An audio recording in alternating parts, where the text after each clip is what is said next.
Last video में हमने पढ़ा था कि जब लेंचो का completely ready to harvest ripe cornfield hail storms की वजह से कम्प्लीटली डिस्ट्रॉय हो जाता है और अब उसके पास कोई भी हार्वेस्ट नहीं बचता जिसको सेल करके वो अपना लाइवलीहुड मैनेज कर पाए, तो वो गॉड से हेल्प मांगते हुए उन्हें एक लेटर लिखता है जो था अ लेटर टू गॉड, और उसे वो टाउन जाकर खुद पोस्ट करता है। अब इस लेटर का आंसर उसे मिलता है कि नहीं मिलता, गॉड डायरेक्टली उसकी हेल्प करते हैं कि नहीं करते, ये सब कुछ हम लोग आज इस वीडियो में पढ़ने वाले हैं। One of the employee who was a postman and also helped at the post office went to his boss laughing heartily and showed him the letter to God. Never in his career as a postman had he known that address. अब एक employee जो कि उस post office में as a postman work करता था, वो अपने बॉस के पास बहुत ही हंसते हुए जाता है और उस लेटर टू गॉड को दिखाता है और कहता है कि अपने पूरे करियर लाइफ में एज अ पोस्टमैन कभी भी उसने इस एड्रेस को नहीं देखा। The postmaster, a fat amiable fellow, also broke out laughing, but almost immediately he turned serious and tapping the letter on his desk commented। अब पोस्टमास्टर जो कि बहुत ही फैट सा और बहुत ही फ्रेंडली नेचर का आदमी था, पहले तो उस लेटर को देखकर हंस देता है, लेकिन तुरंत ही वो सीरियस हो जाता है और उस लेटर को अपने डेस्क पर टैप करते हुए कहता है,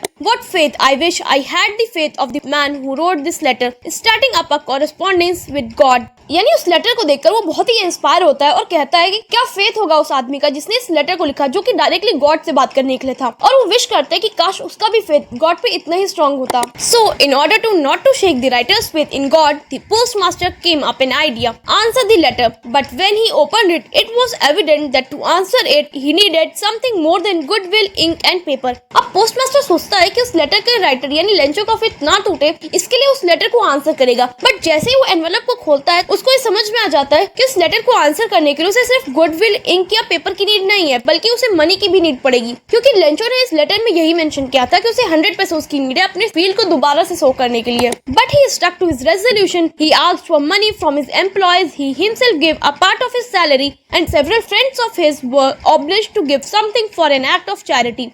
अब लेटर को आंसर करने के लिए 100 पेसोस की नीड थी, लेकिन फिर भी पोस्टमास्टर अपने इस रेजोल्यूशन पर स्टक रहता है और उस 100 पेसोस को इकट्ठा करना स्टार्ट करता है। कुछ पेसोस वो अपने एम्प्लॉयज से लेता है और कुछ वो अपने सैलरी का पार्ट ही यूज करता है, और साथ ही अपने सेवरल फ्रेंड्स उनसे भी पैसे लेता है as an act of charity. It was impossible for him to gather the 100 pesos, so he was able to send the farmer only a little more than half. He put the money in the envelope addressed to Lencho and with it a letter containing a single word as a signature, God। अब क्योंकि 100 pesos एक बहुत ही बड़ी amount थी और अकेले उस postmaster के लिए 100 पेसोस कलेक्ट करना बहुत ही इम्पॉसिबल टास्क था, तो वो सिर्फ लिटिल मोर देन हाफ यानी अबाउट 60 to 70 पेसोस ही इकट्ठा कर पाता है और उसे वो उस एनवेलप में डाल के उसके अंदर एक लेटर डालता है जिस पर एक सिंगल वर्ड लिखा था, God, as a signature. The following Sunday Lencho came a bit earlier than usual to ask if there was a letter for him. अब अगले संडे लेंचो टाइम से थोड़ा पहले ही आ जाता है और आके पूछता है क्या उसके लिए कोई लेटर आया है। It was the postman himself who handed the letter to him while the postmaster experiencing the contentment of a man who has performed a good deed looked on from his office।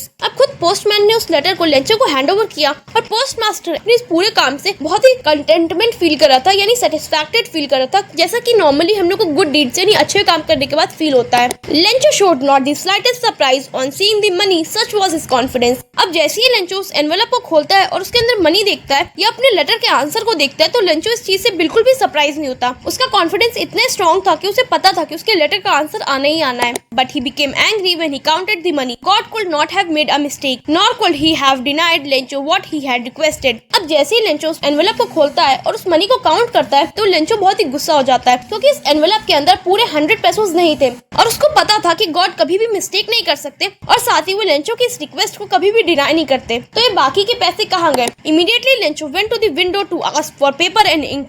अब तुरंत ही Lencho उस post office की window पर जाता है और वहाँ से पेपर और इंक लेकर आता है। On the public writing table, he started to write with much wrinkle on his brows caused by the efforts he had to make to express his ideas. While he finished, he went to the window to buy a stamp which he licked and then affixed to the envelope with the blow of his fist। अब वो public writing table पर जाता है और एक letter लिखना start करता है। अब जैसे उस लेटर को वो फिनिश करता है, तो वो वापस उसी विंडो पर जाता है, स्टैम्प बाय करता है और फिस्ट की हेल्प से उस लेटर पर स्टैम्प करता है और जाके उसे मेल बॉक्स में मेल कर देता है। The moment the letter fell in the mail box, the postmaster went to open it. अब जैसे ही लेंचो उस लेटर को पोस्ट करके वहाँ से हटता है, तुरंत ही पोस्टमास्टर वहाँ पे उस लेटर को लेने जाता है ताकि वो उस लेटर को रीड कर सके। It said, God, of the money that I had asked for only 70 pesos reached me. Send me the rest since I need it very much, but don't send it to me through the mail because the post office employees are the bunch of crook, Lencho। यानी Lencho उस letter में लिखता है, God जो पैसोस मैंने आपसे मांगे थे, यानी जो 100 पैसोस मैंने आपसे मांगे थे, उनमें से सिर्फ 70 पैसोस ही मेरे पास तक पहुंचे। और वो कहता है कि मुझे बाकी के पैसोस भी भेज दीजिए क्योंकि मुझे उनकी बहुत ज्यादा नीड है, but don't send it me through mail. But मुझे rest of the pesos mail के जरिए मत भेजिएगा क्योंकि जो पोस्ट ऑफिस के एम्प्लॉयज है वो बंच ऑफ क्रूक्स हैं, यानी चीटर्स हैं। यानी लेंचो को गॉड पर इतना फेथ था कि उसे पता था कि गॉड कभी भी मिस्टेक नहीं कर सकते, और वो ये सोचता था कि गॉड ने उसे 100 पैसोस भेजे होंगे, बट 30 पैसोस जो उस तक नहीं पहुंचे वो जरूर इन्हीं पोस्ट ऑफिस एम्प्लॉयज ने निकाल लिए होंगे। यानी स्टोरी का एंड बहुत ही आयरॉनिकल था क्योंकि पोस्टमैन और पोस्ट मास्टर एक्सपेक्ट कर रहे थे कि लेंचो को जब वो 70 पैसोस मिलेंगे तो वो बहुत ही थैंकफुल और ग्रेटफुल फील करेगा, बट ऐसा नहीं होता, बल्कि लेंचो उल्टा उन्हीं लोगों पर गुस्सा हो जाता है और उन्हीं लोगों को जिन्होंने अपनी हार्ड अर्निंग से उसकी हेल्प की थी उन्हीं को बंच ऑफ क्रूक्स यानी चीटर कह देता है। यानी इस स्टोरी से हमें ये मैसेज मिलता है, first, always had a unwavering faith in God. Second, be kind and generous without any expectation of acknowledgement. तो चैप्टर यहाँ पे फिनिश होता है। मिलते हैं नेक्स्ट वीडियो में एक नेक्स्ट चैप्टर के साथ।